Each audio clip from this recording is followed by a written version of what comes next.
Hello students, exam में अब कुछ दिन ही बाकी हैं, तो एक क्विक रिवीजन की जरूरत पड़ेगी आपको, क्योंकि आप प्रेशर में कुछ फॉर्मूले या फिर कुछ कंसेप्ट भूल रहे होंगे। तो ये वीडियो सिर्फ और सिर्फ आपके लिए है, जिसमें एक बहुत ही इंपॉर्टेंट चैप्टर एनएलएम का हम यहाँ पे रिवीजन करेंगे और जिसमें हम पूरे कंसेप्ट यहाँ पे रिवाइज करेंगे step to step, point to point, और साथ में कुछ पीवाईक्यूज भी लगाएंगे। तो वीडियो को एंड तक बिल्कुल देखिए और एंड तक देखने के बाद आपको ये चैप्टर बहुत इजी लगने वाला है। तो चलिए आइए स्टार्ट करते हैं। पहला टॉपिक है एनएलएम में फोर्स। फोर्स, आपको पता है कि फोर्स क्या होता है, कि एक बॉडी को पुश और पुल करते हैं तो वो अपनी स्टेट को चेंज करता है, तो उस चीज में हमें फोर्स का यूज होता है। ठीक है, फोर्स का फॉर्मूला होता है मास इनटू एक्सेलरेशन, बट ये हमेशा नहीं होता है। जब मास कांस्टेंट होता है तभी ये फॉर्मूला वैलिड है। ठीक है, तो आइए यहाँ पे आगे देखते हैं कि यूनिट आपको बताई गई यूनिट होती है न्यूटन, है ना। एसआई यूनिट, सीजीएस यूनिट होती है डायन, और 1 न्यूटन में कितने डायन होते हैं? 10⁵ डायन होते हैं। ठीक है स्टूडेंट्स, फिर बात करते हैं Newton first law. First law की कहानी में क्या है कि कोई भी बॉडी अपनी स्टेट को खुद से चेंज नहीं करती है जब तक उसमें एक्सटर्नल फोर्स अप्लाई ना हो। ठीक है, यही चीज यहाँ पे लिखा गया है।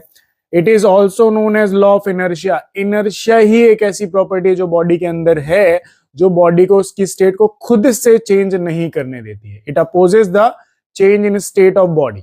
ठीक है, यही चीज है यहाँ पे नीचे लिखा हुआ है, property of body which opposes any change in the state of body. ठीक है, इनर्शिया किस पे डिपेंड करता है स्टूडेंट्स? मास पे डिपेंड करता है, ध्यान रखना है।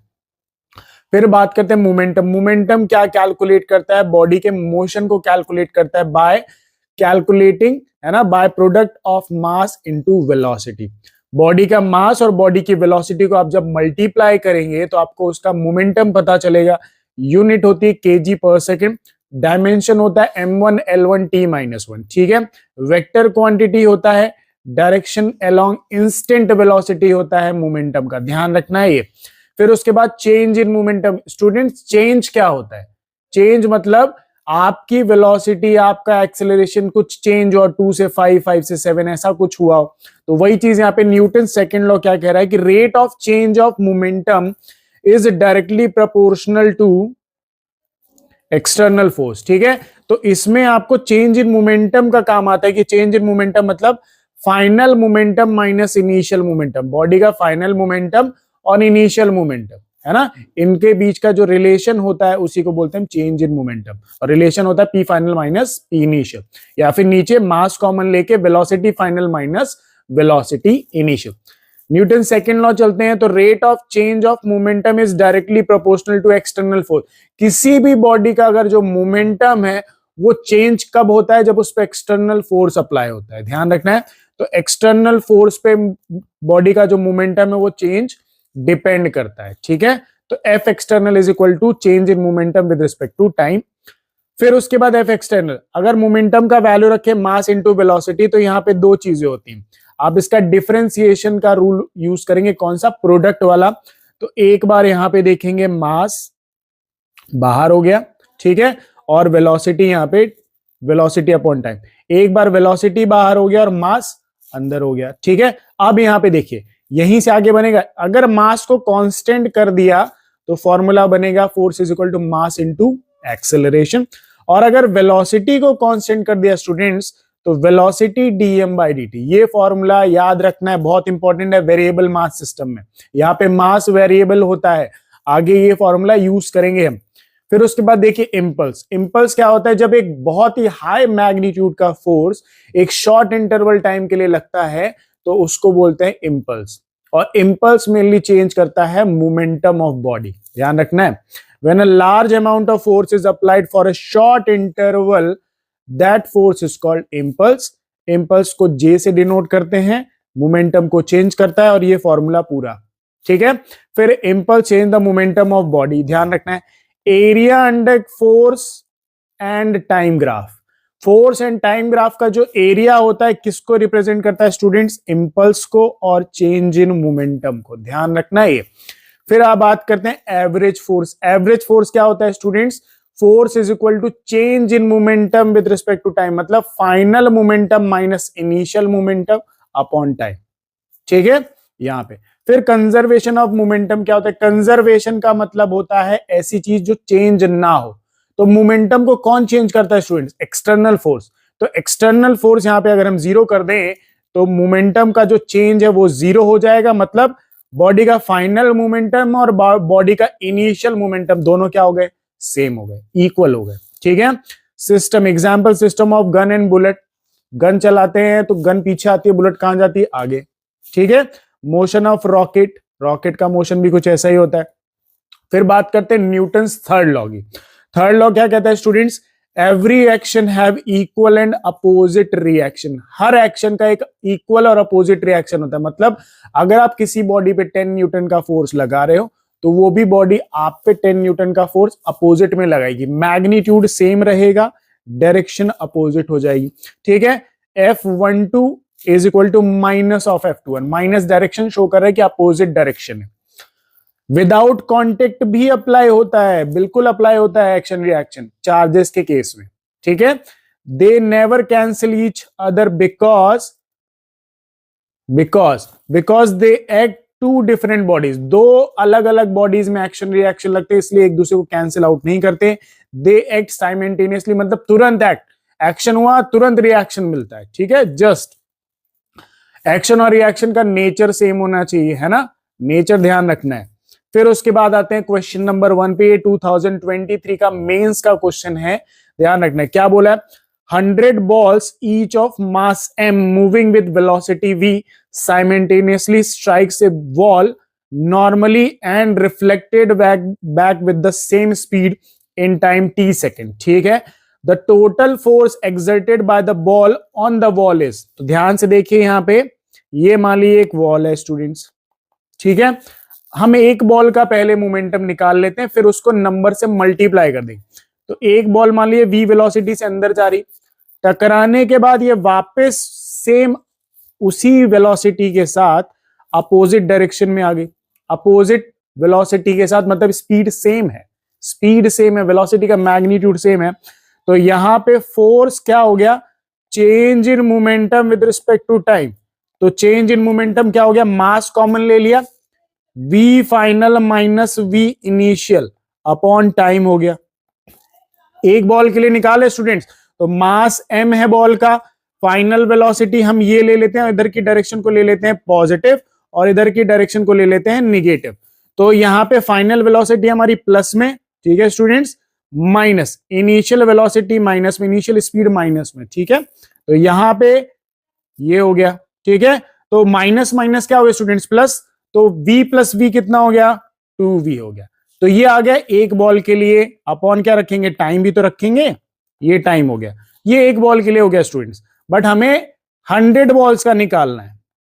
तो F100 is equal to delta P by T into में n। तो n कितना है? 100 इंटू में delta P by delta T कितना हो गया? 2mv divided by T। 100 का मल्टीप्लाई कर दिए तो कितना आ गया answer? 200 mv divided by T। इतना एक्सटर्नल फोर्स लग रहा है बॉल की वजह से वॉल पे। ठीक है। तो ऑप्शन नंबर डी हमारा यहाँ पे स्टूडेंट्स करेक्ट है। क्वेश्चन इजी होते हैं, बस आपको क्या करना है, थोड़ा सा क्वेश्चन को ढंग से पढ़ना है। मेंस में क्वेश्चंस बहुत इजी आते हैं, फॉर्मूला बेस्ड रहते हैं ऑलमोस्ट। देखिए नेक्स्ट क्वेश्चन क्या लिखा है? A machine gun of mass 10 kg fires 20 gram bullets. 20 एक बुलेट कितने ग्राम की? 20 ग्राम की मास दिया गया at the rate of 180 bullet पर मिनट। एक मिनट में 180 बुलेट। तो एक मिनट में 180 बुलेट है, जिसमें स्पीड कितनी दी गई? 100 मीटर पर सेकेंड एक बुलेट की। The recoil velocity of the gun. तो यहां पे हम कंजर्वेशन ऑफ एनर्जी का, कंजर्वेशन ऑफ मोमेंटम का यूज करेंगे, सॉरी है ना, कंजर्वेशन ऑफ मोमेंटम का यूज करेंगे, जहां पे P final is equal to P initial करेंगे। ठीक है। या फिर यहां पे गन ले लेते हैं और यहां पे बुलेट ले लेते हैं, दोनों का मोमेंटम सेम। ठीक है। मैग्नीट्यूड यहां पे देख रहे हैं, तो मास इनटू में recoil velocity of gun is equal to mass into में वेलोसिटी ऑफ क्या हो गया? बुलेट। ठीक है। बट यहां पे नंबर का भी मल्टीप्लाई करेंगे, क्योंकि gun numbers of bullet fire कर रही है, तो नंबर यहां पे फाइंड करना है एक सेकंड का। ठीक है। तो 180 बुलेट है, एक मिनट में कितने सेकंड? 60 सेकंड। एक मिनट में 60 सेकंड होते हैं ना, तो यहां पे डिवाइड करिए तो कितना आया? 3 आया। आ गया 3। तो यहाँ पे मास देखिए, मास ऑफ गन कितना है 10 kg, तो यहाँ पे 10 रखिए। वेलोसिटी ऑफ गन हमें पता करना है। मास ऑफ बुलेट कितना है 20 ग्राम है, ग्राम को केजी में कन्वर्ट करिए तो 20 डिवाइडेड बाय कितना हो गया 1000 स्टूडेंट्स, ठीक है। इनटू में वेलोसिटी ऑफ बुलेट कितना है 100, तो ये 100 हो गया। इनटू में नंबर कितने आ गए 3, है ना। तो यहाँ पे देखिए अब क्या क्या कैंसिल आउट रहा है, 0 से 0 ये दोनों कैंसिल कर दिए, ये 0 से ये 0 कैंसिल हो गया। तो 10 VG is equal to 3 into में 2 कितना हो गया 3 2 6, तो VG इज इक्वल टू कितना आ गया 6/10, मतलब 0.6 मीटर पर सेकेंड आ गई वेलोसिटी ऑफ गन, ठीक है, रिकॉइल वेलोसिटी। तो ये रहा अपना आंसर, ठीक है। चलिए उसके बाद थर्ड देखते हैं। थर्ड क्वेश्चन क्या है, ये 2023 का मेंस का क्वेश्चन है। The position vector of particle related to time T is given by, position vector आपको गिवन है, the direction of net force experience by the particle. तो नेट फोर्स का फॉर्मूला क्या होता है स्टूडेंट्स, मास इनटू एक्सेलरेशन, ठीक है। हमें एक्सेलरेशन निकाल लेना, मास एम ले लेते हैं, एक्सेलरेशन निकाल ले तो हमारा आंसर आ जाएगा। तो देखिए चलिए एक्सेलरेशन, तो आपको पोजीशन दिए, पोजीशन को अगर टाइम के रिस्पेक्ट में हम डिफरेंशिएट कर दें तो क्या आएगा स्टूडेंट्स, 10t को डिफरेंशिएट करिए तो 10i cap plus 15t square का डिफरेंशिएशन हो जाएगा 30t j cap plus 7k cap, 7 constant है तो यहाँ पे 0, ठीक है। फिर उसके बाद आपको मिली क्या, ये वेलोसिटी की इक्वेशन मिल गई, ये क्या है आपकी वेलोसिटी, ठीक है। अब वेलोसिटी को अगर टाइम के रिस्पेक्ट में डिफरेंशिएट कर दे स्टूडेंट्स तो 10 का डिफरेंशिएट, 10 कांस्टेंट 0 प्लस 30t का डिफरेंशिएशन क्या हो जाएगा 30j कैप, और वो तो 0 था। तो ये मिल गया आपको एक्सेलरेशन, क्या मिल गया स्टूडेंट्स, एक्सेलरेशन। तो एक्सेलरेशन कितना है 30j कैप, तो force is equal to mass को m ले लिया, एक्सेलरेशन हो गया 30j कैप, तो कितना फोर्स आ गया 30 mj कैप हो गया एक्सेलरेशन। मतलब हमारा आंसर कौन सा है, पॉजिटिव वाई एक्सिस के अलोंग, जे कैप मतलब वाई एक्सिस ना, तो वाई एक्सिस आ गया। चलिए तो ये आंसर हो गया। देखिए मेंस में ऐसे क्वेश्चन आ रहे हैं, ज्यादा टफ नहीं, आप फालतू में टेंशन लेते हैं। कंसेप्ट पढ़िए, फॉर्मूला लर्न रखिए, आपको दोनों चीजें अगर लर्न है तो क्वेश्चन आराम से होंगे। चलिए नेक्स्ट क्वेश्चन की बात करते हैं। A bullet of 10 gram leaves the barrel of gun with a velocity of 600 metre पर सेकेंड, ठीक है। गन के अंदर बैरल होता है, बैरल के अंदर बुलेट होती है, और जब आप बुलेट फायर कर रहे हैं तो बुलेट फायर करने की वेलोसिटी कितनी होगी 600 मीटर पर second. If the barrel of the gun is 50 centimetre long and mass of the gun is 3 kg, then value of impulse, impulse bullet का क्या चेंज कर रहा है, मोमेंटम चेंज कर रहा है। जब बुलेट बैरल के अंदर थी तो वेलोसिटी कितनी 0, जैसे आपने बुलेट फायर की तो बुलेट फायर करने में एक बहुत ही हाई मैग्नीट्यूड का फोर्स बहुत ही शॉर्ट टाइम के लिए लगता है, तो उस फोर्स को क्या बोलते हैं इंपल्स। और इंपल्स की वजह से बॉडी या फिर बुलेट की वेलोसिटी में क्या आया, चेंज आया। चेंज आया मतलब क्या हो गया कि बॉडी का मोमेंटम चेंज हो गया। तो चलिए, तो impulse is equal to change in momentum, पहले लिख लेते हैं, एक minute, change in momentum change कर दिया, ठीक है। तो चलिए मास कॉमन ले लिया, velocity final minus velocity initial कर दिया। मास कितना है 10 ग्राम है, तो ग्राम को केजी में करिए, तो 10 डिवाइडेड बाय कितना हो गया 1000 स्टूडेंट्स। फाइनल वेलोसिटी कितनी है students 600 minus initial velocity bullet के जब बैरल में तो 0, तो ये कितना हो गया 0 से 1 0 कैंसिल, तो 600 डिवाइडेड बाय 100, तो कितना आ गया ये 16 न्यूटन सेकेंड, ठीक है। ये आंसर हो गया इंपल्स का, 6 न्यूटन सेकेंड लग रहा है बुलेट पे, तो ये रहा आंसर 6 न्यूटन सेकेंड। चलिए नेक्स्ट क्वेश्चन, नेक्स्ट नहीं है नेक्स्ट टॉपिक है। चलिए रॉकेट प्रपल्शन, रॉकेट प्रपल्शन में मतलब जब आप एक रॉकेट को फायर करते हो तो रॉकेट का मोशन होता है, तो किस फोर्स की वजह से होता है, थ्रस्ट फोर्स। किधर देखिए, थ्रस्ट फोर्स ऊपर लगता है, गैसेस नीचे रिलीज होती हैं तो उसकी वजह से थ्रस्ट फोर्स ऊपर की तरफ लगता है, जिसकी वजह से रॉकेट ऊपर जाता है। और mg कहां लगता है स्टूडेंट्स, नीचे। तो देखिए m यहां पे डिनोट कर रहे हैं मास ऑफ रॉकेट को। रिलेटिव वेलोसिटी, तो v रिलेटिव मतलब ये गैसेस की वेलोसिटी है जो रॉकेट के रिस्पेक्ट में कहां निकलती है, नीचे की तरफ, dm/dt। भाई रॉकेट ऊपर जाएगा फ्यूल बर्न होगा, फ्यूल बर्न होके बाहर आएगा तो रॉकेट का मास धीरे धीरे क्या होगा, कम होगा। जैसे जैसे टाइम बढ़ेगा वैसे वैसे मास कम होगा। तो dm बाई dt मतलब रेट ऑफ फ्यूल बर्निंग, कितना फ्यूल बर्न होके बाहर आया, जिसकी वजह से रॉकेट का मास टाइम के रिस्पेक्ट में क्या हो रहा है, डिक्रीज हो रहा है। तो नेट फोर्स ऑन रॉकेट, तो नेट फोर्स ये रहा, थ्रस्ट फोर्स जो ऊपर लग रहा है, v relative dm by dt। याद करिए न्यूटन सेकंड लॉ, जिसमें मास वेरिएबल था तो ये फॉर्मूला होता है। तो रॉकेट के केस में मास वेरिएबल होता है, माइनस mg नीचे लग रहा है, थ्रस्ट फोर्स ऊपर, तो माइनस हो गया। एक्सेलरेशन ऑफ रॉकेट अगर निकालना है तो ये रहा v relative by m dm by dt minus g, ध्यान रखना ये। फिर उसके बाद rocket move with constant velocity, अगर कांस्टेंट वेलोसिटी के साथ रॉकेट मोशन कर रहा है तो एक्सेलरेशन क्या हो जाएगा, जीरो। एक्सेलरेशन जीरो हो गया मतलब ऊपर लगने वाला थ्रस्ट फोर्स और नीचे लगने वाला ग्रेविटी दोनों क्या हो गए, बराबर। तो v relative dm by dt is equal to क्या हो गया, mg। दोनों फोर्सेस एक दूसरे के equal, net force zero, acceleration zero, velocity constant, ठीक है। फिर acceleration of rocket after time T, कुछ टाइम बाद, जब लॉन्च हो गया, लॉन्च होने के बाद कुछ टाइम बाद एक्सेलरेशन क्या है रॉकेट का, तो v dm by dt upon m minus, total mass में से कुछ मास माइनस होके बाहर निकल गया, dm बाई dt इंटू में t माइनस g। ध्यान रखना ये फॉर्मूला बहुत इंपॉर्टेंट है। Remaining fuel after t second, कुछ गिवन टाइम बाद कितना रिमेनिंग मास बचा है, तो mt is equal to total mass में से इतना मास आपको क्या करना है, माइनस कर देना है। ये आ गया, ठीक है।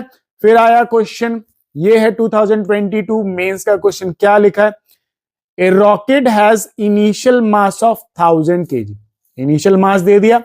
If exhaust velocity of gases is 2 kilometre per second, भाई 2 किलोमीटर पर सेकेंड दिया गया आपको, है ना, and it needs to rise with an acceleration of 4.9 metre पर सेकेंड स्क्वायर। उसको एक्सेलरेशन कितने की नीड है, 4.9 मीटर पर सेकेंड स्क्वायर की। Find the rate of fuel consumption, कितना फ्यूल कंजम्पशन होगा जिसकी वजह से हमें इतना एक्सेलरेशन मिलेगा, कितना चाहिए, 4.9 मीटर पर सेकेंड स्क्वायर। तो यहां से हमें dm बाई dt का वैल्यू निकालना है। तो एक्सेलरेशन का फॉर्मूला हमारे पास क्या था students, v relative upon m, ठीक है, dm by dt minus g, यही होता है। हमें dm बाई dt का वैल्यू चाहिए, तो ये जो माइनस g है इसको उधर भेजिए, इक्वल्स के उधर लेफ्ट साइड, तो एक्सेलरेशन प्लस g हो गया, ठीक है स्टूडेंट्स, अपॉन यहां पे देखिए ये जो मास इधर डिवाइड में दिख रहा है उधर गया तो मल्टीप्लाई, ठीक है। फिर ये v रिलेटिव आपको दिख रहा है, ये जो इधर मल्टीप्लाई में इधर आया तो डिवाइड, इज इक्वल टू क्या हो गया, dm बाई dt, यही निकालना है ना। अब dm बाई dt सारे वैल्यूज पुट करिए, एक्सेलरेशन का वैल्यू कितना 4.9 प्लस ग्रेविटी का वैल्यू कितना लेंगे स्टूडेंट, 9.8 ले लेते हैं, ठीक है। मास कितना है, मास देखिए 1000 kg, ठीक है, अपॉन 1000 हो गया। उसके बाद देखिए v relative 2 kilometre per second कितना है स्टूडेंट्स, 2 किलोमीटर पर सेकेंड है, तो इसको मीटर पर सेकेंड में चेंज करेंगे तो 2000 मीटर पर सेकेंड हो गया, ठीक है। अब देखिए क्या क्या कैंसिल आउट, इसको पहले सॉल्व करें। 4.9 प्लस 9.8 इज क्या होगा, 14.7, ठीक है स्टूडेंट्स। मल्टीप्लाई कितना हो गया स्टूडेंट्स, 1000, एक मिनट, 1000 डिवाइडेड बाय, डिवाइड करना है तो डिवाइड कितने से करना है अपने को, 2000 से, ये हो गया।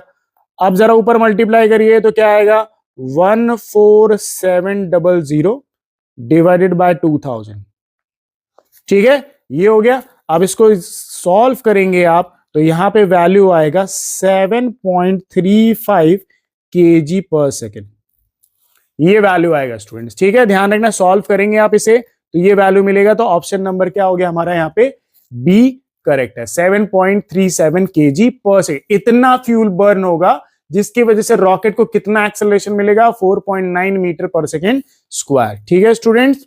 चले फिर टाइप्स ऑफ फोर्सेस पढ़े होंगे आपने।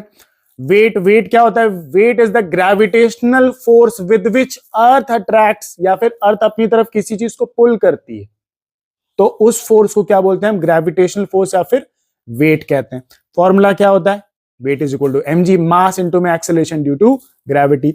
Normal reaction force, normal reaction force students, ये सरफेस है, सरफेस के ऊपर आप कोई चीज रखेंगे तो ये mg यहाँ पे नीचे लगेगा, नीचे की तरफ, और जिसकी वजह से ये जो सरफेस है, ये जो सरफेस, ये मान लीजिए ब्लॉक है, ब्लॉक नीचे की तरफ फोर्स लगाएगा mg से, अपने वेट से, और ये सरफेस जो है ये ऊपर की तरफ फोर्स लगाएगी। तो ये जो सरफेस कांटेक्ट है दोनों के बीच में, इसके परपेंडिकुलर फोर्स लग रहा है। यहां पे देखेंगे ये जो सरफेस दिख रहा है आपको, यहां से लगता है नॉर्मल फोर्स ऊपर, ठीक है, तो ये नॉर्मल हो गया, ठीक है। सरफेस के ध्यान रखना हमेशा परपेंडिकुलर रहेगा, एक टाइप का कांटेक्ट फोर्स है, रिएक्शन वाला फोर्स है, mg एक्शन कर रहा है तो रिएक्शन कहां हो रहा है, ऊपर की तरफ, ठीक है। उसके बाद आता है टेंशन फोर्स। टेंशन फोर्स हमेशा स्ट्रिंग, ठीक है, वायर, थ्रेड, इनमें रोप में होता है। आप किसी स्ट्रिंग को बाहर खींचिए, बाहर खींचेंगे तो अंदर की तरफ एक रिस्टोरिंग फोर्स लगता है, उसी को बोलते हैं tension force. Type of contact force produce in a string, rope, wire etcetera which pulls the object opposite to the external force. मान लीजिए आपने किसी धागे से कोई चीज बांध के ऊपर खींच रहे हो, है ना, आपने बांध के उसको होल्ड कर लिया, होल्ड करेंगे तो वो जो ब्लॉक है या फिर जिस चीज को भी आपने रोप से होल्ड करके रखा है, उसमें mg कहां लगे, नीचे, बट क्या वो रस्सी उसको नीचे गिरने देती है, नहीं, वो उसको ऊपर खींच रही होती है। तो वही जो फोर्स है जिसकी वजह से वो सामान होल्ड है आपके हाथों पे, वो फोर्स कौन सा है, टेंशन फोर्स। आप रस्सी को नॉर्मली खींचिए, जैसे मेरे सामने ये वायर है, ये वायर, इसको आप खींचिए बाहर, ये देखिए स्ट्रेच हो गया। अब इससे ज्यादा क्यों नहीं खींच रहा, आपको फोर्स लगा रहे हो, ज्यादा फोर्स लगा टूट जाएगा, तोड़ना नहीं है अपने को, ठीक है। आप खींचो तो अंदर की तरफ आपको एक फोर्स फील हो रहा है, उस फोर्स को क्या बोलते हैं हम, रिस्टोरिंग फोर्स ऑफ वायर, या फिर टेंशन फोर्स। क्या बोलेंगे, टेंशन फोर्स, ठीक है। तो ये टेंशन फोर्स है। ये पॉइंट ऑफ एप्लीकेशंस होते हैं, फिर पॉइंट ऑफ कांटेक्ट होते हैं, इनके अपोजिट में या फिर अंदर की तरफ लगता है। डायरेक्शन क्या लिखा है, direction opposite to the point of contact. तो ये पॉइंट ऑफ कांटेक्ट आपको दिख रहे हैं, इनके अपोजिट में लग रहा है अंदर की तरफ, ठीक है। फिर important point about tension in the string, कुछ पॉइंट्स आपको ध्यान रखने हैं टेंशन फोर्स के लिए। अगर स्ट्रिंग इनएक्सटेंसिबल है, मतलब ये पूरी की पूरी है, स्ट्रेच स्ट्रिंग है, तो सभी ब्लॉक्स जो स्ट्रिंग से अटैच होते हैं उन सबके एक्सेलरेशन का मैग्नीट्यूड क्या होगा, सेम होगा। जैसे यहाँ पे देखिए 1 और 2 ब्लॉक हैं, दोनों ब्लॉक स्ट्रेच है, आप एक फोर्स लगा के इसको बाहर की तरफ खींच रहे हो, इधर की तरफ, तो दोनों ब्लॉक्स का जो एक्सेलरेशन है उनका मैग्नीट्यूड क्या है, सेम है। मैग्नीट्यूड सेम हो सकता है, डायरेक्शन अपोजिट भी हो जाए, ठीक है, मैग्नीट्यूड सेम रहेगा, ध्यान रखना है। कब, जब वायर, रोप, थ्रेड पूरे स्ट्रेच होंगे तब। दूसरा पॉइंट है, स्ट्रिंग अगर मासलेस और फ्रिक्शनलेस है तो टेंशन सभी का सेम होगा। यहां पे आप देखिए एक ब्लॉक ऊपर, एक ब्लॉक नीचे है ना, एक वायर है इसके बीच में, रोप है, तो हर पॉइंट पे देख रहे हो टेंशन क्या है, सेम है। कब, जब मासलेस और फ्रिक्शनलेस है। फिर उसके बाद सी पॉइंट, अगर स्ट्रिंग मासलेस है बट फ्रिक्शनलेस नहीं है तो हर 2 पॉइंट के बीच का टेंशन अलग अलग होगा। तो यहां पे देखिए मासलेस तो है, बट ये जो है टेबल आपको दिख रही है फ्रिक्शनलेस नहीं है, तो यहां पे देखिए ये एक पॉइंट ऑफ एप्लीकेशन और एक यहां पे, तो इनके बीच का टेंशन अलग है, और यहां पे देखिए इन 2 पॉइंट के बीच का, वर्टिकल वालों का टेंशन अलग रहेगा, ध्यान रखना है। फिर अगर स्ट्रिंग मासलेस नहीं है तो स्ट्रिंग के हर पॉइंट का टेंशन अलग अलग रहेगा। अगर जो स्ट्रिंग है वो मासलेस भी नहीं है, मास वाली है, तो हर पॉइंट का टेंशन क्या होता है, अलग अलग होता है, ठीक है। फिर बात करते हैं फोर्थ फोर्स की, सूडो फोर्स। एक टाइप का इमेजिनरी फोर्स होता है जो नॉन इनर्शियल फ्रेम्स में लगता है। आपको सिंपल सा एग्जांपल देता हूं, जैसे मान लिया आप बस पे बैठ गए, है ना, बस पे बैठने के बाद बस अगर राइट टर्न ले रही है तो आपकी बॉडी किधर जाती है, लेफ्ट टर्न लेती है ना, आप लेफ्ट तरफ की टर्न लेते हो। वो जो फोर्स दिख रहा है, कोई लगा रहा है क्या आप पे, नहीं लगा रहा है, कोई नहीं लगा रहा है आप पे, वो आप ऑटोमेटिक लेफ्ट की तरफ जा रहे हो। बस राइट की तरफ मुड़ी तो आप लेफ्ट राइट मुड़ रहे हो, सॉरी लेफ्ट साइड मुड़ रहे हो। तो जो एक इमेजिनरी फोर्स आप पे लग रहा है वो क्या है, सॉरी सूडो फोर्स है। कौन सा फोर्स, सूडो फोर्स। तो ध्यान रखना है यही फोर्स। तो एक टाइप का imaginary force act on the non inertial frames. Non inertial frames अभी मैं आगे बताऊंगा कि ये नॉन इनर्शियल फ्रेम क्या होते हैं। Opposite to the acceleration of frame, मतलब जो एक्सेलरेशन वाली है, जैसे बस राइट की तरफ मुड़ रही है तो आप पे उस बस के क्या लग रहा है, अपोजिट में फोर्स लग रहा है, ठीक है। कैसे निकालते हैं, मास into acceleration of non inertial frame, वही चीज। Does not follow action reaction law, एक इमेजिनरी फोर्स है ना, एक इमेजिनरी, इसका कोई सोर्स नहीं पता चल रहा है, तो ये एक्शन रिएक्शन यहाँ पे कोई रोल नहीं है यहाँ पे, ठीक है। फिर आता है स्प्रिंग फोर्स। स्प्रिंग फोर्स आपको पता है, स्प्रिंग को खींचो तो अंदर की तरफ एक फोर्स लगता है, जितना आप बाहर डिस्प्लेसमेंट बढ़ाओगे उतना रिस्टोरिंग फोर्स अंदर लगेगा, उसी रिस्टोरिंग फोर्स को क्या बोलते हैं, स्प्रिंग फोर्स बोलते हैं। फॉर्मूला क्या होता है, माइनस के एक्स, माइनस डायरेक्शन शो कर रहा है कि आप डिस्प्लेसमेंट बाहर की तरफ कर रहे हो, तो फोर्स कहां लग रहा है, अंदर की तरफ। के होता है constant, spring constant. Hooke's law क्या कहता है कि restoring force directly proportional to change in length, जितना आप लेंथ चेंज करोगे स्प्रिंग की उतना फोर्स अंदर की तरफ बढ़ेगा, ठीक है। अपोजिट टू द क्या होता है, एक्सटर्नल फोर्स होता है, ठीक है। फोर्स आप बाहर लगाओगे ना, एक्सटर्नल फोर्स बाहर लगाओगे स्प्रिंग को बाहर खींचने के लिए, तो रिस्टोरिंग फोर्स कहां लगेगा, अंदर की तरफ, ठीक है। फिर केस नंबर 1, यहां पे कुछ स्पेशल केसेस ध्यान रखने हैं। दो स्प्रिंग अगर सीरीज में कनेक्ट है, तो ये हो गया एक का स्प्रिंग फोर्स और ये हो गया दूसरे का, और ये बाहर की तरफ एक एक्सटर्नल फोर्स लगा रहे हो, तो तीनों फोर्स क्या होंगे, बराबर होंगे, ठीक है। फिर उसके बाद यहाँ पे दो स्प्रिंग्स पैरेलल में कनेक्ट है, एक Fs1 है, एक Fs2 और एक Fs है, तो यहां पे ये दोनों फोर्स अब एक दूसरे के इक्वल नहीं है, बट इन दोनों का सम इसके इक्वल है, ठीक है, ध्यान रखना ये। फिर उसके बाद देखिए, यहां पे दो स्प्रिंग अगर सीरीज में कनेक्ट है इस केस में, तो reading of all spring balances are same, ठीक है। अगर दो स्प्रिंग बैलेंसेस सीरीज में कनेक्ट हैं, और ध्यान रखना स्प्रिंग मासलेस होनी चाहिए, तो दोनों स्प्रिंग बैलेंसेस का रीडिंग क्या रहेगा, सेम रहेगा, ठीक है। और अगर दो स्प्रिंग बैलेंसेस पैरेलल में करेक्ट है ना, कनेक्ट है, तो दोनों का रीडिंग क्या होगा, अप्लाइड लोड, मतलब जो भी ये लोड है, divided by number of balances, कितने नंबर ऑफ बैलेंसेस हैं उनसे डिवाइड करना है। जैसे मान लिया लोड 10 kg, दो स्प्रिंग है, तो 10/2 कितना हो गया स्प्रिंग बैलेंसेस, एक का 5, दूसरे का भी कितना 5, ठीक है।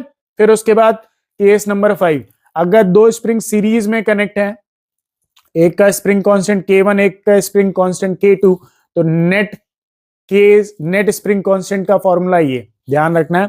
और अगर दो स्प्रिंग पैरेलल में कनेक्ट हैं, तो दोनों का स्प्रिंग कांस्टेंट का इक्विवेलेंट वैल्यू K1 K2 ये रहे, डायरेक्ट ऐड कर देना, ठीक है। अब आते हैं क्वेश्चन पे। क्वेश्चन नंबर 1 क्या लिखा है, ध्यान से देखना है question. A monkey of mass 50 kg climbs, ठीक है, on a rope which can with stand the tension T of 350 Newton, ठीक है। एक मंकी है जो एक रोप पे चढ़ने की कोशिश करेगा, या फिर जो भी कंडीशन दी गई है, बट उस रस्सी का मैक्सिमम टेंशन कितना दिया गया है, 350 न्यूटन है students. If the monkey initially climbs down with an acceleration of 4 meter per second square and then climbs up with an acceleration of 5 meter per second square, choose the correct option, ठीक है। चलिए दोनों cases बनाते हैं हम,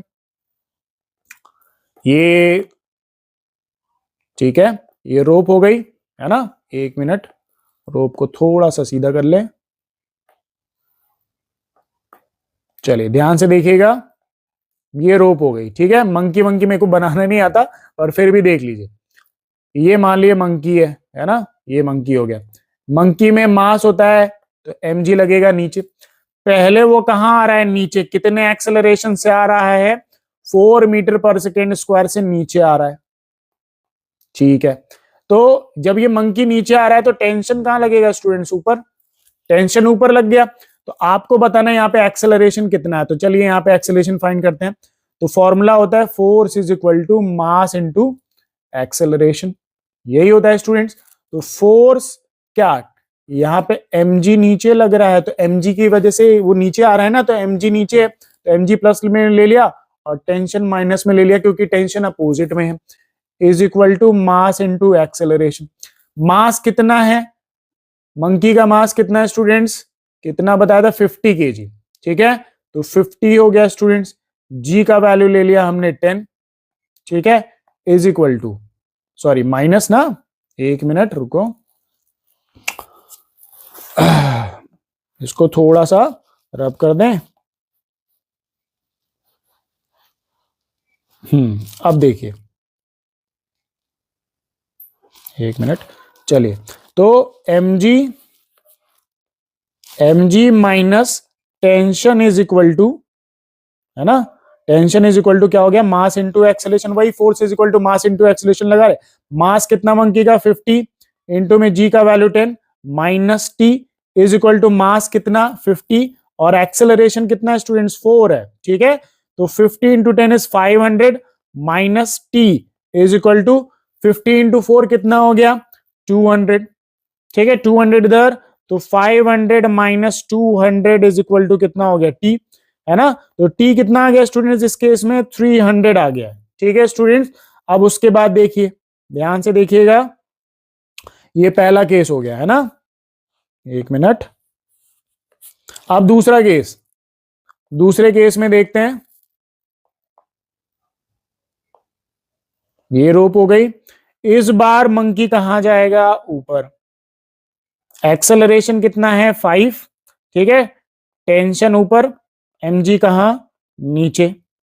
इस बार ऊपर जा रहा है, तो ऊपर जा रहा है तो फिर से वही फोर्स इज इक्वल टू क्या लगाएंगे हम, मास इनटू में एक्सेलरेशन। तो इस बार एक्सेलरेशन ऊपर है तो टेंशन उसी डायरेक्शन में, tension minus mg is equal to हो गया मास इनटू एक्सेलरेशन, ठीक है। तो टेंशन ही निकालना है, माइनस मास कितना 50, ग्रेविटी का वैल्यू 10, ठीक है। मास कितना 50, एक्सेलरेशन कितना हो गया 5, ठीक है। तो टेंशन माइनस कितना हो गया 500 is equal to 50 into 5 is 250। तो यहां पे टेंशन, ये माइनस 500 को राइट साइड भेजिए, तो 500 plus 250 is equal to, tension is equal to यहां पे कितना हो गया 750 न्यूटन, ठीक है। तो पहले केस में आया 300, दूसरे केस में आया 750 न्यूटन। तो मतलब यहां पे क्या होगा, क्वेश्चन की तरफ चलें थोड़ा सा। क्वेश्चन क्या कह रहा है देखें, टेंशन 700 है वाइल क्लाइंबिंग अप, नहीं 750 है, मतलब ये आंसर हमारा गलत है। Tension 350 Newton while going downward, नहीं 300 है, डाउनवर्ड जब जा रहा था तो 300, मतलब ये भी आंसर गलत है। Rope will break while climbing up, बिल्कुल सही है, रोप ब्रेक हो जाएगी। क्यों, क्योंकि रोप कितना यूज कर सकती है 350 न्यूटन ही तो, बट इसको कितना लग रहा है ऊपर चढ़ने में 750, तो 750 में तो ब्रेक हो जाएगा, ठीक है। डाउनवर्ड में ब्रेक नहीं होगी, डाउनवर्ड में तो कितना जा रहा था 300 ही था ना, 300 में ब्रेक थोड़ी होगी। ब्रेकिंग का कितना दिया 350, मैक्सिमम टेंशन कितना अबियर कर सकता है 350, तो ये रहा, ये 750 आ रहा है। तो जब अप जा रहे हो तो 750 आ रहा है, मतलब ब्रेक हो जाएगी, ठीक है। तो ये हमारा आंसर हो गया ऑप्शन नंबर सी। चलिए नेक्स्ट क्वेश्चन की तरफ बढ़ते हैं। क्या लिखा है, 3 masses m1 is equal to कितना 100 kg, m1 sorry m 100 kg, m1 10 kg and m2 20 kg are arranged in a system as shown in the figure. All the surfaces are frictionless and strings are inextensible and weightless. The pulley are also weightless and frictionless. Full stop. If force F is applied on the system so that mass m2 moves upward with an acceleration of 2 meter per second square, the value of f, f का value find करना है। तो चलिए ध्यान से देखिएगा f का value कैसे निकलेगा। सारे ब्लॉक्स के FBD बनाने हैं, पहले क्या बनाने हैं FBD। 3 ब्लॉक्स है हमारे पास, तो पहले हम 20 kg वाला ले लेते हैं, ये 20 kg हो गया स्टूडेंट। अब 20 kg में देखिए mg कहां लगेगा, नीचे, mg इधर लगा, फोर्स किधर लगेगा, इधर की तरफ, है ना, फोर्स इधर लगा। ये देखिए जब आप धक्का दे रहे हो तो सूडो फोर्स कहां लगेगा, बाहर की तरफ। सूडो फोर्स, भाई आप किसी चीज को धक्का दो, जैसे ट्रेन में बैठो, ट्रेन आगे जाती है तो आप कहां जाते हो, पीछे। तो वैसे ही फोर्स देखिए इधर की तरफ लग रहा है, इधर। तो ब्लॉक पे ये वाला, ये जो वाला ब्लॉक है 100 kg वाला, वो 20 kg वाले पे फोर्स लगाएगा तो सूडो फोर्स फील होगा इधर की तरफ। तो सूडो फोर्स अगर फील हो रहा है तो इधर pseudo force mass into acceleration 20 है, ठीक है। इधर क्या लगा, नॉर्मल रिएक्शन फोर्स 20 kg वाले ब्लॉक पे। और टेंशन कहां लग रहा है स्टूडेंट, टेंशन लग रहा है ऊपर, ठीक है। और ये ब्लॉक कहां बोला गया था कि ये एक एक्सेलरेशन a1 से कहां जा रहा है ऊपर, a1 का वैल्यू कितना दिया है देखिए यहां पे, ये रहा m2 ब्लॉक, m2 ब्लॉक यही है ना, 2 मीटर पर सेकेंड स्क्वायर से ऊपर जा रहा है।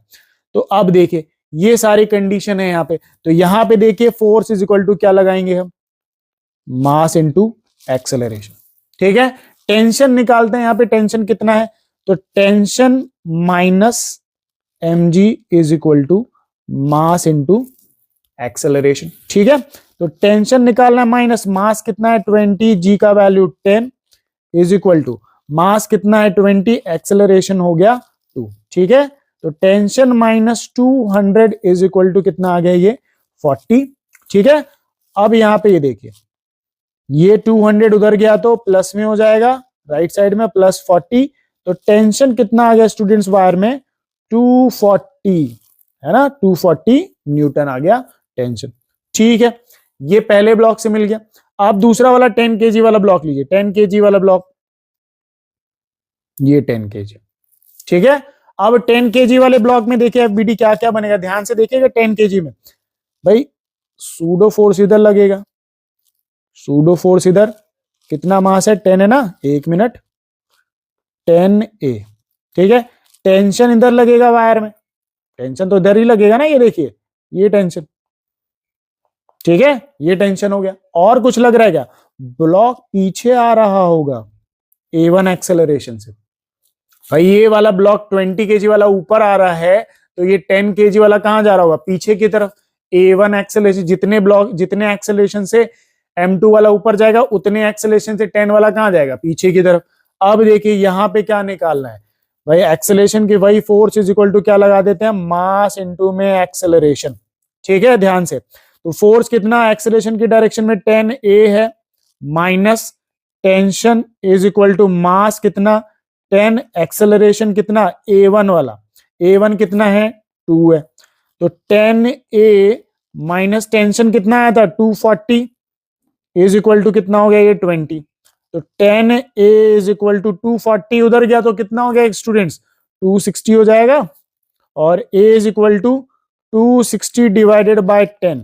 तो एक्सेलरेशन कितना आ गया, A कितना आ गया 26 मीटर पर सेकेंड स्क्वायर, ये आ गया एक्सेलरेशन। ठीक है, अब ध्यान से देखिए, अब बचा कौन सा ब्लॉक, बड़ा वाला ब्लॉक 100, इसमें फोर्स इधर लग रहा है ये। ठीक है, 20 kg वाला ब्लॉक नॉर्मल रिएक्शन इधर लगाएगा। ठीक है, टेंशन भी एक फोर्स जो लग रहा है वो इधर की तरफ है, तो यहां पे फोर्स इज इक्वल टू क्या लगाएंगे, मास इनटू एक्सेलरेशन। फिर से वही चीज, फोर्स ये प्लस में, इसी की वजह से एक्सेलरेशन होगा नॉर्मल, उसके अपोजिट में minus tension is equal to mass into में एक्सेलरेशन। ठीक है, फोर्स हमें निकालना है, नॉर्मल रिएक्शन कितना आया था हमारे पास, नॉर्मल रिएक्शन फोर्स कितना है, यहां पे देखिए 20 लगेगा ना, ये 20 इंटू में ए कितना आया है 26। भाई 20 kg वाला ब्लॉक लगा रहे हैं ना, तो 20 इंटू 26 हो गया, माइनस टेंशन कितना है 240 इज इक्वल टू मास कितना 100 इंटू में कितना हो गया, एक्सेलरेशन कितना है 26।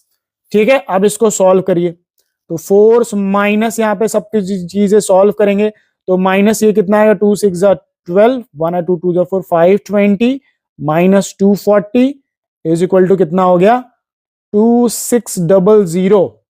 ठीक है, तो ये माइनस वाले जो दोनों टर्म्स है राइट साइड भेजिए तो दोनों प्लस में हो जाएंगे, तो 2600 प्लस 520 प्लस 240।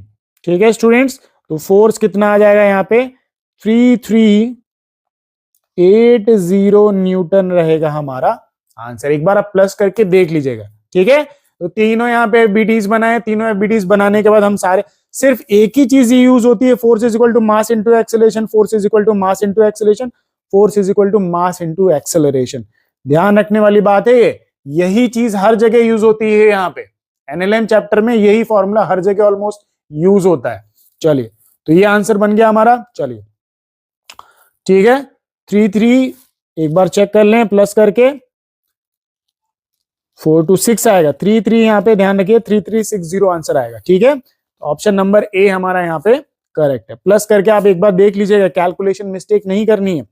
चलिए उसके बाद देखते हैं, नेक्स्ट क्वेश्चन है 2021 मेंस का क्वेश्चन है ये, to masses A and B each of mass M are fixed together, ये रहे, by massless spring, a force A acts on the mass B as shown in the figure, If the mass A starts moving away from B with an acceleration A, then the acceleration of B, B का acceleration निकालना है. Simple सा वही formula, force is equal to क्या लगाना है आपको, mass into acceleration. तो फोर्स इज इक्वल टू क्या यूज किया हमने, मास इनटू एक्सेलरेशन. बी वाले पे देखिए तो बी वाले पे फोर्स इधर की तरफ, पीछे कौन सा लगेगा, स्प्रिंग फोर्स, यही लगेगा.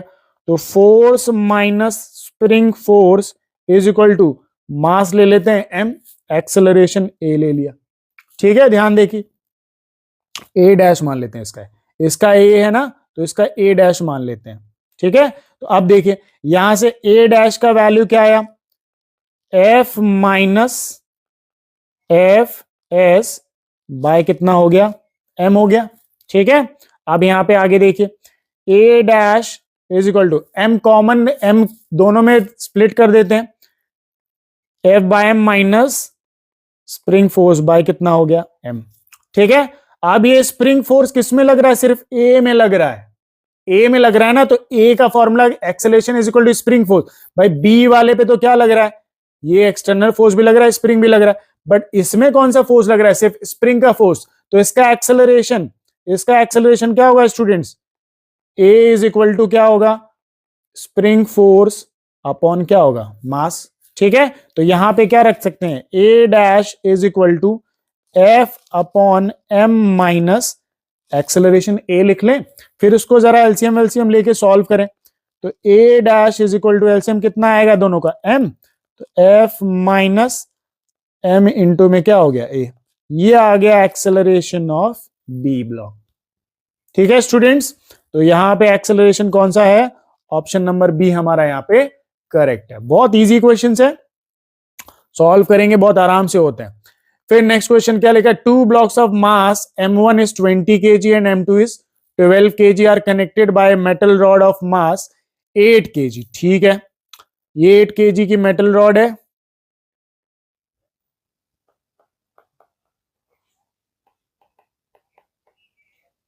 ठीक है, ये हो गया. क्या निकालना है, the tension at the mid point पे टेंशन निकालना है रॉड के. तो देखिए मिड पॉइंट पे पहले एक्सेलरेशन निकाल लेते हैं सिस्टम का. तो acceleration is equal to force by क्या होता है, मास ऑफ सिस्टम. पहले एक्सेलरेशन निकालना जरूरी है, तो acceleration is equal to force है ना. तो यहां पे देखिए फोर्स कितना लग रहा है जो एक्सेलरेट कराएगा, 480 अपॉन सिस्टम का मास 20 प्लस 8 प्लस 12 कितना हो गया, 480 डिवाइडेड बाय कितना हो गया, ये 40, और डिवाइड करेंगे तो आपको 12 मीटर पर सेकेंड स्क्वायर एक्सेलरेशन मिलेगा. ठीक है, अब ध्यान से देखिए मिड पॉइंट का निकालना है ना, तो ऊपर मास कितना है m1 और मिड पॉइंट का आधा मास कितना हो गया, 4 ही होगा ना. भाई पूरे रॉड का मास है 8, तो आधे रॉड का मास कितना होगा, 4. और अगर फोर्स ऊपर लग रहा है 480 न्यूटन, तो टेंशन कहां लग रहा होगा, नीचे. तो वही formula, force is equal to mass into में क्या लगाएंगे, एक्सेलरेशन. फोर्स कितना लग रहा है 480 minus tension is equal to total mass कितना है m1 20. ठीक है, m1 कितना है स्टूडेंट्स, 20 है, और ये कितना है 4, तो ये 24 इंटू में कितना हो गया, 12. ठीक है, अब 480 minus tension is equal to, यहां पे इसको सॉल्व करिए. ठीक है, 480 वगैरह सॉल्व करेंगे यहां पे, एक मिनट. तो ये कितना आएगा, 288 कितना है स्टूडेंट्स, 288. ठीक है, तो 480 माइनस 288 इज इक्वल टू क्या होगा हमारा, टी होगा. ठीक है स्टूडेंट्स, तो यहां जब आप इसको माइनस करेंगे तो टेंशन कितना आएगा स्टूडेंट्स, 192 न्यूटन आएगा हमारा. ठीक है स्टूडेंट्स, तो ये हमारा इसका आंसर हो गया. ध्यान रखना है रॉड में मास था, और बताया था मैंने कि मास वाला अगर रॉड स्ट्रिंग वगैरह कुछ है तो हर पॉइंट का टेंशन अलग अलग होगा. तो मिड पॉइंट का पूछा तो आधा मास भी यूज करना है. ठीक है, तो 192 हो गया इसका आंसर. चलिए फिर उसके बाद नेक्स्ट क्वेश्चन है, 3 blocks A, B and C of masses 4 kg, 2 kg and 8 and 1 kg respectively are in contact on a frictionless surface as shown. ठीक है, if a force of 14 Newton is applied on the 4 kg block, then the contact force between A and B. AIPMT का question है 2015 का, easy question है, ध्यान से देखिए, ध्यान से देखना है. 1 kg, सॉरी ए वाले ब्लॉक पे मास कितना दिया है, 4 दिया है ना, 4 kg इसका मास है, ठीक है, 4 kg। फोर्स इधर से लग रहा है कितने न्यूटन, 14 न्यूटन लग रहा है। इधर से ब्लॉक बी लगाएगा इस पे नॉर्मल फोर्स, और अपने को यही नॉर्मल पता करना है, कांटेक्ट फोर्स मतलब नॉर्मल फोर्स पता करना है ना। तो यहां पे नॉर्मल फोर्स क्या होगा स्टूडेंट्स, ध्यान से देखेंगे, फॉर्मूला वही, force is equal to mass into क्या लगाएंगे, एक्सेलरेशन। तो पहले पूरे सिस्टम का एक्सेलरेशन निकालना है, तो एक्सेलरेशन इज इक्वल टू क्या होगा, force upon mass of system, ठीक है, ये यूज करेंगे। फोर्स कितना लग रहा है 14, और इस सिस्टम का मास 4 + 2 + 1, तो 14 डिवाइडेड बाय 2, 4 + 2 is 6, 6 + 1 is 7, तो ये कितना आ गया, 2 मीटर पर सेकेंड स्क्वायर एक्सेलरेशन, ठीक है। अब देखिए 14 न्यूटन है जो एक्सेलरेट करा रहा है, नॉर्मल उसके अपोजिट है, ये नेट फोर्स लग रहा है। मास कितना है ये ब्लॉक का 4, और एक्सेलरेशन कितना है 2, तो 14 माइनस नॉर्मल, 4 2 जा कितना हो गया 8, नॉर्मल माइनस में है तो इसको राइट साइड लेके जाइए और 8 को लेफ्ट साइड लेके आइए, तो 8 इधर प्लस में इधर आया तो माइनस, और ये n माइनस में है तो उधर गया तो प्लस, तो नॉर्मल इज इक्वल टू कितना आ गया, contact force between 14 - 8 is 6 Newton, तो ये हो गया हमारा आंसर, ठीक है स्टूडेंट्स, ऐसे निकालना। चलिए फिर उसके बाद आता है पुली ब्लॉक सिस्टम, क्या आता है, पुली ब्लॉक सिस्टम, ध्यान से देखने वाली बात है। पुली ब्लॉक सिस्टम में कुछ केसेस हैं आपको ध्यान रखने हैं, फॉर्मूलेज वगैरह। अगर दोनों ब्लॉक्स का मास सेम है तो एक्सेलरेशन 0, टेंशन का वैल्यू mg के इक्वल। अगर एक मास दूसरे मास से बड़ा है तो जो भी मास बड़ा है वहां पे m, या जैसे यहाँ पे m1 बड़ा था तो m1 - m2 है, अगर m2 बड़ा है तो m2 - m1 लेना है आपको, या फिर जो बड़ा वाला टर्म है उसको m1 मान लेना है, ठीक है। तो एक्सेलरेशन यहाँ पे दूसरे केस में m1 - m2 upon m1 + m2 into में क्या हो गया g। फिर उसका टेंशन अगर निकालना है तो 2m1 m2 upon m1 + m2 into में क्या हो जाएगा, g हो जाएगा। केस नंबर 3 में देखिए, यहाँ पे केस नंबर 3 में अगर ऐसा कुछ केस मिलता है तो acceleration m2 g upon m1 + m2, tension निकालना है तो m1 m2 upon m1 + m2 into में g। अगर कुछ ऐसा 3 ब्लॉक का केस मिलता है तो एक्सेलरेशन ये है और टेंशन T1 और T2 अलग अलग हो जाएंगे, ध्यान रखने वाली बात है। फिर अगर इंक्लाइन प्लेन का केस है कुछ ऐसा, तो आपको एक्सेलरेशन इस फॉर्मूले से निकालना है, टेंशन इस फॉर्मूले से निकालना है, फॉर्मूले नोट डाउन कर लेना है आपको। और केस नंबर 6 में अगर दो अलग अलग एंगल कुछ ऐसा इंक्लाइन प्लेन दिया तो एक्सेलरेशन ये, टेंशन फोर्स ये। फिर केस नंबर 7 में अगर 3 ब्लॉक का ऐसा कुछ पुली का सिस्टम दिया है तो एक्सेलरेशन ये, टेंशन T1 और T2 ऐसे निकालने हैं, ठीक है। फिर आते हैं क्वेश्चंस में, यहाँ पे देखिए, यहाँ पे क्वेश्चन नंबर 1 ये 2022 का मेंस का क्वेश्चन है। क्या लिखा है, in an arrangement shown in the figure A1 A2 A3 and A4 are the acceleration of M1 M2 M3 and M4 respectively, which of the following relation is true for the arrangement, कौन सा relation true है। तो देखिए जैसे यहाँ पे ये M4 और M3 लेते हो, यहाँ इनके बीच का टेंशन हम मान लेते हैं T, जो ऊपर की तरफ, ठीक है। और अगर ऊपर की देखा जाए तो यहाँ 2T आएगा, तो यहाँ पे भी क्या होगा स्टूडेंट्स 2T, और अगर ये 2T है तो यहाँ पे कितना आएगा 4T, और यहाँ पे भी कितना आएगा 4T। सभी का एक्सेलरेशन कहाँ होगा, नीचे की तरफ, ठीक है। तो यहां पे कॉन्स्ट्रेंड मोशन का एक रूल लगेगा, ठीक है। जब ऐसा सब कुछ हो तो समेशन ऑफ टेंशन इनटू में एक्सेलरेशन इज इक्वल टू क्या होता है, 0।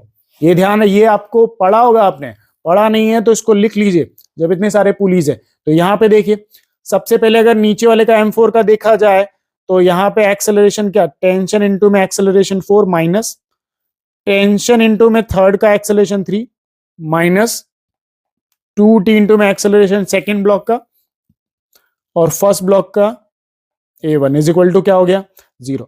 अगर इन सभी में से -T को कॉमन ले लें और उधर की साइड भेज दे तो इधर से मल्टीप्लाई उधर से गया डिवाइड, तो 0 डिवाइडेड बाय -T क्या हो जाएगा 0। तो यहां पे क्या मिलेगा आपको 4A1 + 2A2 + A3 + A4 is equal to क्या हो जाएगा स्टूडेंट्स 0, ठीक है। यही हमारा रिलेशन हमें मिल गया। तो कौन सा ऑप्शन करेक्ट है, ऑप्शन नंबर ए हमारा यहाँ पे करेक्ट हो गया। फिर आते हैं क्वेश्चन नंबर 2 में, यहां पे देखें, two masses m1 m2 are tied together at two ends of a light inextensible string that passes over a frictionless pulley. When the mass m2 is twice that of m1, the acceleration of the system is a1, and the mass m2 is thrice that of m1, the acceleration of system is a2. The acceleration a1 and a2. तो यहां पे देखिए, जो अभी formula ऊपर मैंने आपको बताया था, ये वाला केस, ये रहा, ये फॉर्मूला आपको यूज करना है, ठीक है। तो चलिए आइए यूज करते हैं फॉर्मूले को। जब मास m2 ट्वाइस है m1 का, ठीक है, तो चलिए इस केस में a1 एक्सेलरेशन क्या, m2 minus m1 upon m2 plus m1 into में क्या हो गया, g ले लेते हैं। तो a1 कितना आया, एक को 2m मान लेते हैं और एक को m मान लेते हैं, डबल हो गया, 2m प्लस m इंटू में क्या हो गया, g। तो एक्सेलरेशन कितना, यहां पे एक मिनट, 2m माइनस m कितना होगा, m अपॉन 3m इंटू में क्या हो गया, g। तो ये यहां से कैंसिल हो गया, तो कितना आ गया a1, g बाय 3 आ गया स्टूडेंट्स। अब अगर केस m2 को देखा जाए, बोला जाए कि 3 ऑफ m1 है, थ्राइस है ना, तो इस केस में देखें a2, तो m2 minus m1 upon m2 plus m1 into में क्या हो गया स्टूडेंट, g, ठीक है। तो a2, m2 कितना हो गया 3m माइनस ये कितना हो गया m अपॉन ये कितना हो गया 3m प्लस m इंटू में क्या हो गया g। तो a2 3m माइनस m कितना हो गया 2m divided by 4m into में क्या हो गया g। m से m कैंसिल, 2 से ये 4 कितने बार में, तो ये कितना आ गया g बाय कितना हो गया स्टूडेंट्स 2। दोनों का रेशियो कर दीजिए, a1 बाय a2, तो g by 3 upon g by 2, तो g से g कैंसिल, तो ये एक्सेलरेशन कितना आ गया, रेशियो 2/3, 2:3 आ गया आंसर। तो ये ऑप्शन ये करेक्ट हो गया, ठीक है। चलिए नेक्स्ट क्वेश्चन है, two blocks of masses 3 kg and 2 kg are connected by metal wire going over a smooth pulley, ठीक है। The breaking stress of the metal is 224 by pi into में कितना है 10 स्क्वायर, ठीक है स्टूडेंट्स। फिर उसके बाद है न्यूटन मीटर स्क्वायर यूनिट दी गई, what is the minimum radius of wire, radius पूछा गया है। तो देखिए ब्रेकिंग स्ट्रेस दिया गया है आपको, ये ब्रेकिंग स्ट्रेस का वैल्यू है, तो ब्रेकिंग स्ट्रेस का वैल्यू फॉर्मूला तो आपको आता ही होगा, breaking stress is equal to tension upon में क्या होता है एरिया, ठीक है। एरिया क्या लेंगे हम, पाई आर स्क्वायर, यही लेंगे। चलिए ब्रेकिंग स्ट्रेस का वैल्यू कितना है 24 पाई इंटू में 10 square is equal to tension upon में कितना हो गया पाई आर स्क्वायर, ठीक है। पाई से पाई कैंसिल कर दिया हमने, ठीक है। तो यहां से देखिए रेडियस निकालना है ना अपने को, तो r इज इक्वल टू क्या हो जाएगा t by under root 24 into में कितना हो गया ये 100, 10 का स्क्वायर कितना 100 और स्क्वायर हटाया तो उधर क्या लग गया रूट। अब अगर हमें टेंशन का वैल्यू मिल जाए तो भैया काम हो जाएगा हमारा। तो टेंशन इज इक्वल टू क्या m2 माइनस, सॉरी टेंशन का फॉर्मूला 2m1 m2 ना, एक minute, 2m1 m2 upon m1 plus m2 into में क्या करेंगे g, ठीक है, ये m2 इंटू में g। तो 2 इंटू में m1 कितना 3 इंटू में कितना 5 अपॉन 3 प्लस कितना हो गया 5 इंटू में कितना हो गया स्टूडेंट्स 10 हो गया, ठीक है। अब देखिए यहां से टेंशन निकालिए, 2 3 जा 6, 6 5 जा 30 डिवाइडेड बाय कितना 8 इंटू में कितना हो गया 10। तो टेंशन यहां से देखिए कितना आ रहा है, टेंशन यहां से सॉल्व करिए इसको, 30 डिवाइडेड बाय 8 है ना, तो ये यहां से 300 डिवाइडेड बाय 8, तो t इज इक्वल टू कितना आ गया ये 75 डिवाइडेड बाय कितना आएगा ये 2 आएगा स्टूडेंट्स, ठीक है। ये यहां से टेंशन मिल गया। अब टेंशन मिलने के बाद इसको क्या करना है, यहां से लेके उठाइए और यहां पे पुट करिए, ठीक है। तो रेडियस यहां पे टेंशन 75 डिवाइडेड बाय 2 इंटू में 24 इंटू में कितना हो गया 100। ठीक है, तो यहां से इसको सॉल्व करिए तो 25 3 जा और 25 ये कितनी बार हो गया 4 जा। ठीक है, तो radius is equal to under root कितना आ गया स्टूडेंट्स ये 3/2 इंटू में 4 2 4 जा 8 इंटू में कितना हो गया स्टूडेंट्स 24। अब जब आप इसको सॉल्व करेंगे तो ये सॉल्व करने के बाद आपका कुछ रेडियस आएगा 12.5 सेंटीमीटर। मीटर में आएगा, आप इसको सेंटीमीटर में चेंज करेंगे। ठीक है, तो ये हो गया आपका आंसर, ऑप्शन नंबर डी यहां पे मैच कर रहा है। अब देखते हैं नेक्स्ट टॉपिक है इनर्शियल फ्रेम्स। इनर्शियल फ्रेम्स मतलब ऐसे फ्रेम्स, ऐसे ऑब्जर्वर्स जो अर्थ के रिस्पेक्ट में नॉन एक्सेलरेटिंग हो। ऑब्जर्वर्स की बात चल रही है, ऐसे ऑब्जर्वर्स जो अर्थ के रिस्पेक्ट में नॉन एक्सेलरेटिंग हो, मतलब जिनकी वेलोसिटी या तो कांस्टेंट हो, कांस्टेंट वेलोसिटी से मोशन करे, या उनकी वेलोसिटी 0, उनको इनर्शियल फ्रेम्स कहते हैं। और नॉन इनर्शियल फ्रेम्स मतलब ऐसे फ्रेम्स जो अर्थ के रिस्पेक्ट में, ऐसे ऑब्जर्वर्स जो अर्थ के रिस्पेक्ट में क्या हो एक्सेलरेटिंग हो, तो ऐसे को क्या बोलते हैं हम नॉन इनर्शियल फ्रेम्स। उसके बाद लिफ्ट प्रॉब्लम्स, ध्यान रखना है, फॉर्मूले याद रखने हैं इसके भी।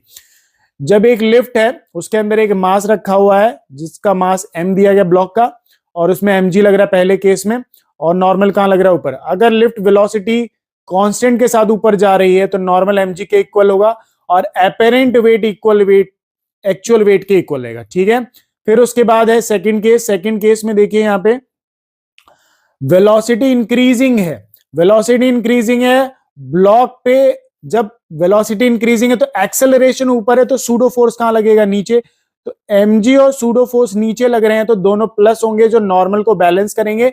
तो इस केस में एपरेंट वेट जो होगा वो एक्चुअल वेट का क्या होगा ज्यादा होगा। केस नंबर थर्ड में अगर लिफ्ट ऊपर जा रही है बट वेलोसिटी डिक्रीजिंग है तो एक्सेलरेशन रिटार्डेशन कहां लगेगा नीचे, सूडो फोर्स कहां लग गया ऊपर। तो इस केस में mg माइनस सूडो फोर्स मतलब apparent weight less than actual wait होगा। ठीक है, बॉडी वेटलेसनेस फील करेगी। केस नंबर 4 में लिफ्ट नीचे आ रही है, वेलोसिटी इंक्रीजिंग है, तो सूडो एक्सेलरेशन नीचे, तो सूडो फोर्स कहां लगेगा स्टूडेंट्स ऊपर, सूडो फोर्स ऊपर लग गया। तो इस केस में भी mg माइनस ma, तो एपरेंट वेट इस केस में भी लेस देन होगा एक्चुअल वेट से। ठीक है, केस नंबर 5 है यहाँ पे। केस नंबर 5 में आप देखिए कि वेलोसिटी नीचे की तरफ है, मतलब लिफ्ट नीचे आ रही है बट डिक्रीजिंग वेलोसिटी है, तो इस बार रिटार्डेशन ऊपर है, तो सूडो फोर्स कहां लगेगा नीचे। तो इस बार नॉर्मल को mg प्लस ma बैलेंस करेंगे, तो इस बार एपरेंट वेट एक्चुअल वेट से क्या हो जाएगा ज्यादा हो जाएगा। ठीक है, फिर केस नंबर 6 में अगर लिफ्ट फ्रीली फॉल हो रही है नीचे, तो इस केस में एक्सेलरेशन और ग्रेविटी, लिफ्ट का एक्सेलरेशन और ग्रेविटी दोनों एक दूसरे के इक्वल।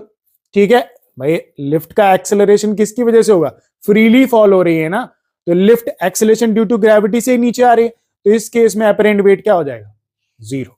ठीक है, फिर उसके बाद motion of block on an inclined plane, तो इसमें भी 3 केस हैं। पहला केस है when wedge is at rest, अगर ये वेज रेस्ट में है तो ब्लॉक का normal reaction force mg cos theta, block का एक्सेलरेशन g sin थीटा।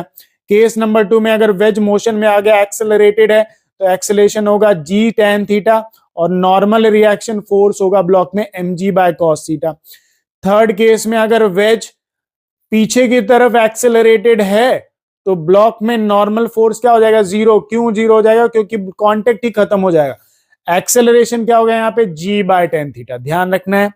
फिर उसके बाद आते हैं क्वेश्चन पे, क्या लिखा है question, two fixed frictionless inclined planes making an angle 30 degree and 60 degree with the vertical as shown in the figure. The block A and B are placed on the top planes. What is the relative vertical acceleration of A with respect to B? ध्यान से देखिएगा। ठीक है, यहां पे कहानी कुछ ये है कि आपको एक्सेलरेशन A का निकालना है B के रिस्पेक्ट में वर्टिकल वाला। तो पहले तो एक्सेलरेशन देखिए, ये ब्लॉक है, मान लीजिए नीचे आ रहा है ए वाला, तो भाई mg क्या होता है साइन थीटा ही तो होता है बाहर का कंपोनेंट, कितना दिया है 60 डिग्री, तो mg, तो एक्सेलरेशन निकाल ले पहले। एक्सेलरेशन क्या, mg साइन 60 डिग्री, तो साइन एक्सेलरेशन क्या होता है फोर्स बाय मास होता है। तो मास से मास हो गया cancel, acceleration force by mass होता है ना, ये फोर्स से इस फोर्स से नीचे आ रहा है और मास नीचे, तो क्या हो गया जी साइन 60 डिग्री हो गया। ठीक है, ये एक्सेलरेशन ऑफ ए हो गया। सिमिलरली बी का भी निकाल लें, बी का कितना दिया है 30 डिग्री, ये रहा बी ब्लॉक।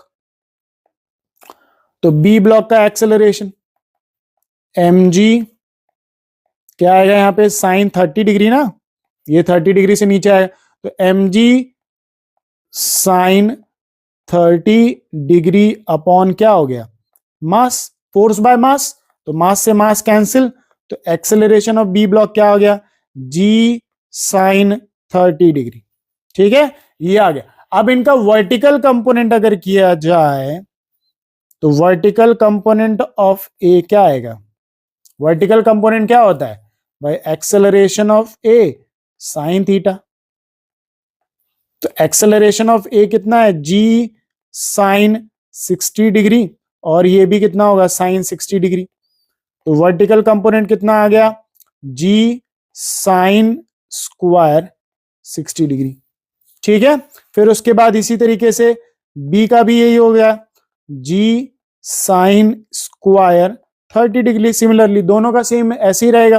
ठीक है, अब हमें relative acceleration, acceleration of A with respect to B निकालना है, तो acceleration of A vertical minus acceleration of B vertical करना पड़ेगा। तो जी कॉमन ले लेते हैं, तो कॉमन आएगा तो sign square 60 degree minus sine square 30 degree. ठीक है, अब देखिए जी कॉमन ले रखा है, जी को बाहर रहने देते हैं, sine square 60 degree, sine 60 degree का वैल्यू √3/2, √3/2 का square 3/4 minus sine square 30 degree 1/2, तो 1 कितना हो गया 4। ठीक है, तो यहां पे सॉल्व करेंगे, तो इधर सॉल्व कर लेते हैं अपन। ठीक है, तो जी कॉमन है बाहर, एलसीएम लिया तो कितना आया 4। ठीक है, और ये 3 माइनस कितना हो जाएगा 1, 3 - 1 = 2, तो ये हो गया g/2। ठीक है, तो ये आंसर हो गया अपना यहां पे g/2। जी का वैल्यू कितना होता है स्टूडेंट्स, जी का वैल्यू लेते हैं हम 9.8 डिवाइडेड बाय 2, 9.8 डिवाइडेड बाय 2 करेंगे तो कितना आएगा 4.9 मीटर पर सेकेंड स्क्वायर हो गया इसका आंसर। ठीक है स्टूडेंट्स, तो कौन सा ऑप्शन मैच कर रहा है, वर्टिकल डायरेक्शन का एक्सेलरेशन, तो 4.9 मीटर पर सेकेंड स्क्वायर आंसर यहाँ पे मैच कर रहा है। ठीक है, फिर बात करते हैं इक्विलिब्रियम। इक्विलिब्रियम का मतलब होता है सिस्टम या बॉडी पे लगने वाला नेट फोर्स हमेशा क्या होगा 0। इसकी दो कंडीशन है यहाँ पे, स्टैटिक और डायनेमिक्स होती है, दो तरीके के। स्टैटिक में ऑब्जेक्ट किस में रहता है रेस्ट में, और डायनेमिक्स में ऑब्जेक्ट एक कांस्टेंट वेलोसिटी के साथ मोशन करता है। फोर्स 0 तो एक्सेलरेशन 0, एक्सेलरेशन 0 तो या फिर बॉडी रेस्ट में है, रेस्ट में है तो स्टैटिक, और अगर मोशन में है तो कांस्टेंट वेलोसिटी के साथ मोशन कर रहा है, तो कांस्टेंट वेलोसिटी के साथ अगर मोशन कर रहा है तो डायनेमिक। ठीक है, फिर आते हैं क्वेश्चन क्या है, an object of mass 8 kg hanging, ठीक है, फ्रॉम, ये ब्लॉक है, one end of a uniform rod CD of mass 2 kg, इसका ब्लॉक मास कितना दिया है 2 kg, and length 1 metre, pivoted and its end C on a vertical wall as shown in the figure। ठीक है, C point जो है वो एक वॉल से कनेक्टेड है, it is supported by cable AB जो ये आपको केबल दिख रही है इससे सपोर्ट किया गया ताकि वो वहां पे फिक्स्ड रहे, such that the system is in equilibrium, the tension in the cable is, cable में टेंशन फाइंड करना है। तो देखिए अगर मैं ये केबल देखूं तो केबल में टेंशन इधर लगेगा, और ये अगर 30 डिग्री दे रखा है तो इधर कौन सा आएगा T sin 30 डिग्री, ये बैलेंस कर रहा है ऊपर की तरफ। ठीक है, और अगर ये रॉड देखी जाए, ये रॉड है भाई, नेट टॉर्क 0 करना है मुझे, नेट टॉर्क है ना, नेट टॉर्क 0 कर दूं तो हमें टेंशन मिलेगा। ठीक है, नेट टॉर्क की बात चलेगी यहां पे, मतलब ऊपर लगने वाला टॉर्क, नेट टॉर्क 0 करना है मुझे, मतलब ऊपर लगने वाला टॉर्क और नीचे लगने वाला टॉर्क दोनों क्या हो बराबर हो जाए, है ना। तो ऊपर लगने वाला टॉर्क, टॉर्क मतलब फोर्स इंटू परपेंडिकुलर डिस्प्लेसमेंट, तो फोर्स क्या लग रहा है, टी साइन 30 डिग्री मल्टीप्लाई में परपेंडिकुलर डिस्प्लेसमेंट, यहां पे कितना डिस्प्लेसमेंट है यहां से यहां का 60, तो 60 यहां पे कर देते हैं, ठीक है, इज इक्वल टू, अब देखिए नीचे क्या लग रहा है, नीचे एक तो 80 ये लग रहा है mg, है ना, तो ये 80 इंटू में कितना डिस्टेंस है 100 सेंटीमीटर, तो 100 हो गया, मल्टी प्लस प्लस यहां पे देखिए रॉड का जो, रॉड में भी तो mg नीचे लगेगा, तो ये सेंटर से लगेगा, तो अगर 100 सेंटीमीटर की रॉड है तो सेंटर कहां होगा 50 सेंटीमीटर में, तो 20 इंटू में g का वैल्यू कितना हो गया, सॉरी 20 इंटू में, एक मिनट, 20 है ना, mg 20 हो गया, और कितना डिस्टेंस है परपेंडिकुलर डिस्टेंस 50, परपेंडिकुलर डिस्टेंस है ना, ये इधर नीचे लग रहा है और ये परपेंडिकुलर डिस्टेंस रॉड पे कितना है 50, तो चलिए t साइन 30 डिग्री का वैल्यू 1/2, t/2 इंटू में कितना हो गया 60 is equal to 80 into 100 8000 plus ये कितना हो गया 20 इंटू में 50,000, ठीक है, तो ये आ गया 30t इज इक्वल टू ये कितना हो गया 9000, तो t इज इक्वल टू क्या हो गया 9000 डिवाइडेड बाय 30, तो t से t कैंसिल, तो कितना आ गया स्टूडेंट्स 300 न्यूटन हो गया आंसर, कितना टेंशन है स्टूडेंट्स 300 न्यूटन हो गया आंसर, तो ध्यान रखना है नेट टॉर्क जीरो किया, ऊपर लगने वाला टेंशन और नीचे लगने वाले दोनों mg, है ना, एक ब्लॉक का और एक रॉड का, दोनों को बराबर कर दिए, net torque zero, net torque zero, तो यहां पे आपको टेंशन फोर्स मिल गई, ठीक है स्टूडेंट्स। तो नेक्स्ट क्वेश्चन देख रहे हैं, a person is standing on a spring balance inside a stationary lift measure 60 kg, the weight of that person if the lift descends with uniform downward acceleration of 1.8 metre पर second square will be, ठीक है, तो यहां पे देखिए जब एक person है, जब एक स्टेशनरी लिफ्ट पे ऐसे खड़ा हुआ तो स्प्रिंग बैलेंस उसका जो वेट बता रहा है, उसने मेजर किया तो उसको जो मास मिल रहा है वो 60 kg मिल रहा है, ठीक है, अब जब लिफ्ट नीचे आने लगे डिसेंडिंग है तो एक्सेलरेशन कितना है 1.8 मीटर पर सेकेंड स्क्वायर से एक्सेलरेट हो रही है, तो इसमें mg नीचे लग रहा है तो सूडो फोर्स कहां लगेगा ऊपर, तो नॉर्मल रिएक्शन फोर्स क्या होगा mg माइनस क्या होगा स्टूडेंट्स ma, ठीक है, तो normal is equal to mg कितना, मास कितना है 60, g का वैल्यू हो गया 10 माइनस मास कितना 60 इंटू में कितना हो गया एक्सेलरेशन 1.8, ठीक है, अब 60 इंटू 10 कितना हो गया स्टूडेंट 600 माइनस 60 इंटू 1.8 इज 108, जब माइनस करेंगे तो यहां पे आएगा 492 न्यूटन, ठीक है, ये हो गया, तो पहले जब उसका वेट देखा गया तो वेट कितना था 600, अब कितना है 400 न्यूटन वेट है, वेट कम हो गया, तो जब बॉडी या लिफ्ट नीचे आ रही होती है तो बॉडी वेटलेसनेस फील करती है, तो आंसर रहेगा 490, इंटीजर टाइप है, 2021 मेंस का क्वेश्चन है ये। फिर बात करते हैं next, a person standing in the elevator in which situation he experience weightlessness, जब बॉडी लिफ्ट के अंदर और लिफ्ट डाउनवर्ड एक्सेलरेट करे तभी ये पॉसिबल है, तो when the elevator moves upward with, नहीं उस केस में बढ़ता है, when elevator moves downward with constant, yes जब डाउनवर्ड एक्सेलरेशन के साथ मोशन करती है लिफ्ट तो बॉडी वेटलेसनेस फील करती है, मतलब यही हमारा आंसर है, ठीक है, तो ये वीडियो यहीं पे एंड होता है, नेक्स्ट वीडियो का वेट नहीं करना है, बहुत जल्दी आपको नेक्स्ट चैप्टर का वीडियो मिलेगा, अगर वीडियो अच्छा लगा हो तो लाइक करिए, सब्सक्राइब करिए, इसी तरह पढ़ते रहिए, आगे बढ़ते रहिए, हौसला रखिए, हिम्मत रखिए, थैंक यू।